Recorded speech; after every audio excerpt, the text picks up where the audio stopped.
Hi everyone, my name is Olivia, and today I'll be giving you some information about chronic fatigue syndrome.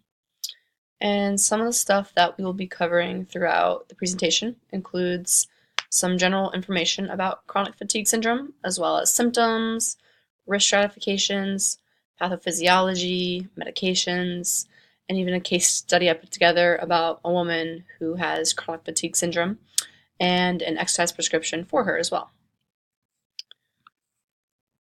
So, about chronic fatigue syndrome, it's also known as CFS, myalgic encephalomyelitis, or ME/CFS, but you'll probably hear me refer to it as CFS throughout the presentation. And you might be wondering what chronic fatigue syndrome is exactly. It is a complicated disorder characterized by extreme fatigue that can't be explained by any underlying medical condition. The causes of CFS are unknown to this day, but triggers could include viral infections, immune system problems, or hormonal imbalances. They feel that these three things could be triggers because for viral infections, some people develop chronic fatigue syndrome after having a viral infection. Researchers question whether some viruses might trigger the disorder. Some of the suspicious viruses they found include Epstein-Barr virus, human herpes with virus 6, and mouse leukemia virus. And then for the immune system problems, people who have chronic fatigue syndrome appear to have slightly impaired immune systems, so that could be a factor here. And then for hormonal imbalances, people who have chronic fatigue syndrome also sometimes experience abnormal blood levels of hormones produced in the hypothalamus, pituitary glands, and adrenal glands. So all three of these things could potentially be what causes or leads to CFS. But again, they really aren't 100% sure. Research still needs to be continued. So someone may be diagnosed after 6+ months of extreme fatigue that isn't made better with rest or worsens after expending energy or effort. Getting into some of the symptoms of CFS, the biggest or most major one is severe fatigue not improved by rest. That is like the most outstanding one. And then other ones include sleep issues, post-exertional malaise, which is a spike in symptoms, and massive energy crash after minor exertion or effort. And other symptoms include issues with thinking or concentrating, pain, especially with the joints, and then dizziness. So what makes this disease or CFS so frustrating or difficult is the fact that there are so many different symptoms. So someone could potentially have sinus problems, stomach pain, or light sensitivity, as well as severe fatigue. And someone else could also have unrefreshing sleep, brain fog, or muscle and joint pain.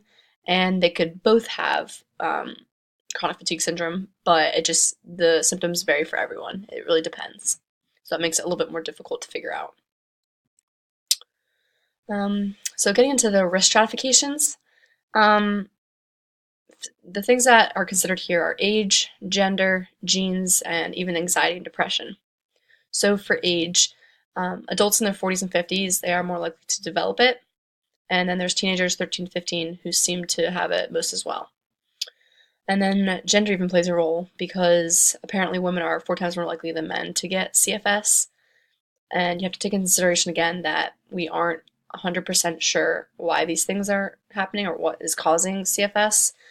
But if you think back to when I just said that contributors could be viral infections, immune system problems, or hormonal imbalances, it makes a little bit more sense because if you take into consideration that women are 4 times more likely than men to get CFS, then you look at the adults in their 40s and 50s, you could kind of think that women who are going through menopause maybe could be contributing because the hormonal balance.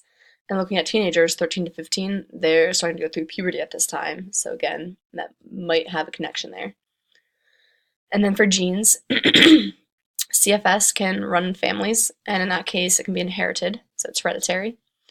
And for anxiety and depression, or mental and emotional health problems, they seem to lead to CFS as well from studies. And then one of the most surprising facts I came across was an estimated 84 to 91% of individuals with the condition have not been diagnosed. And I thought this was so surprising because the number, it seems so high. But if we look back at like the symptoms, there's some, like, say they have, we'll go back and look again. Someone could have unrefreshing sleep, muscle and joint pain, and some light sensitivity, but they might think nothing of it. Or they're just going to push off the symptoms and wait for another time. I think it's mostly being underreported. They might just think they're a little bit tired from the week they had. And then getting into the pathophysiology, again, the exact pathogenesis is unknown, but through research and other findings, they saw that numerous mechanisms and molecules have been implicated that led to abnormalities in immune dysfunction, hormonal regulation, metabolism, and response to oxidative stress, to include impaired natural killer cell function and or T cell function, elevated cytokines, and autoantibodies. So some medications or treatment for CFS, there is no one specific treatment for it in general. The biggest thing they try to do is just relieve the symptoms that they're experiencing, and they will try to focus on the most debilitating symptoms first, of course. So if they're having issues sleeping, they might give them something for or they might give them antidepressants, benzodiazepines, and so forth. And say if they're having issues with fatigue and problems with memory or concentration, they might prescribe them stimulants like the ones that are used to treat ADHD. And then for joint pain, they might give them something less, like ibuprofen, aspirin, or acetaminophen. And for dizziness, they could prescribe fludrocortisone, midodrine, or propranolol XL. So these are all just some of the medications they can give for the symptoms. Again, there's no one specific treatment for CFS, though. And then for the case study I developed, I chose a female, age 45 years old, who has chronic fatigue syndrome. She has a BMI of 23, blood pressure of 118/76, total cholesterol of 189, and HDL level 49, and LDL level of 87. No family history, no medications, non-smoker, and she lives a pretty sedentary lifestyle, except she likes to take her dogs walks around her neighborhood, or small neighborhood. So overall, it's easy to see that she's pretty healthy. She just has chronic fatigue syndrome, though. So for the exercise prescription for her, I came up with, again, it really depends on the person you're dealing with. This program can be progressed or regressed depending on the person.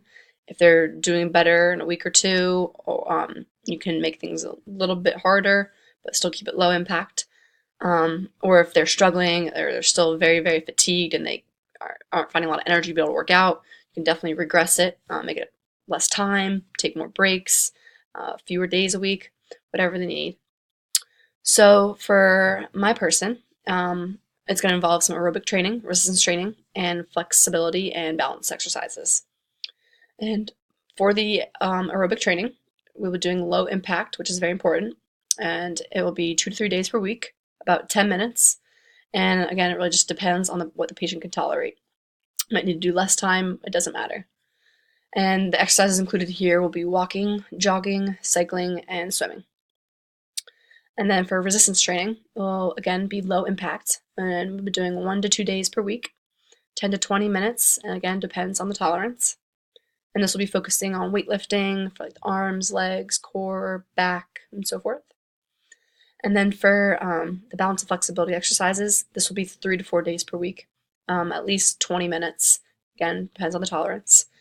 And then this is important because one of the symptoms of CFS is joint pain. So stretching all the joints in the body can really be beneficial for them and help alleviate some pain.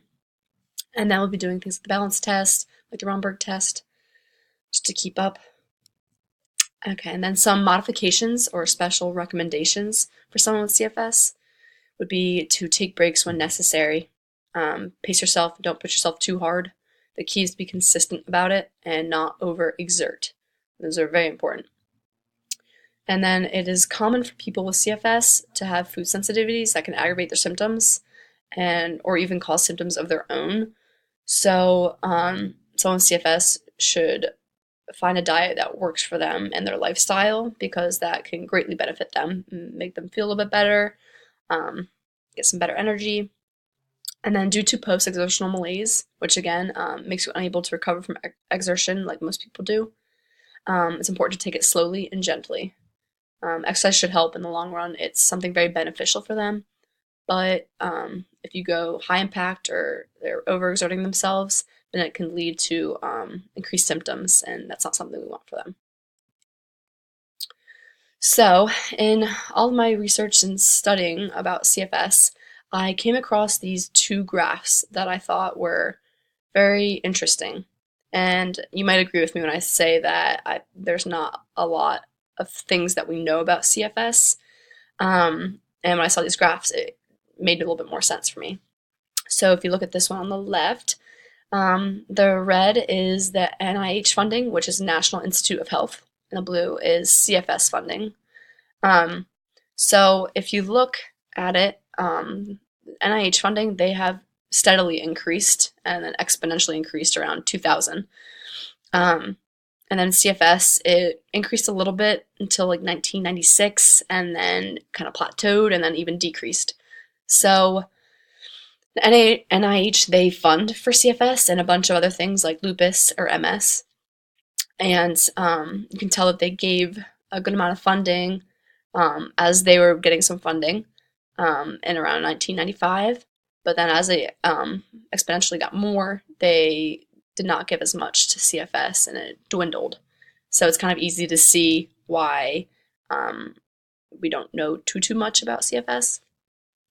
But then looking at the other side, this one really astonished me too. Looking at the money spent per patient by NIH funding, and lupus has $283 spent per patient, whereas MS has $255 spent per patient, then autism $54, and then MS at the way bottom, CFS at the way bottom, $5 per patient, which seems so little and kind of like how would that help? And then it says at the bottom again, CFS ranks 232 out of 242. So it's pretty low on the totem pole. Again, I feel like if we got more funding, we would know a little bit more.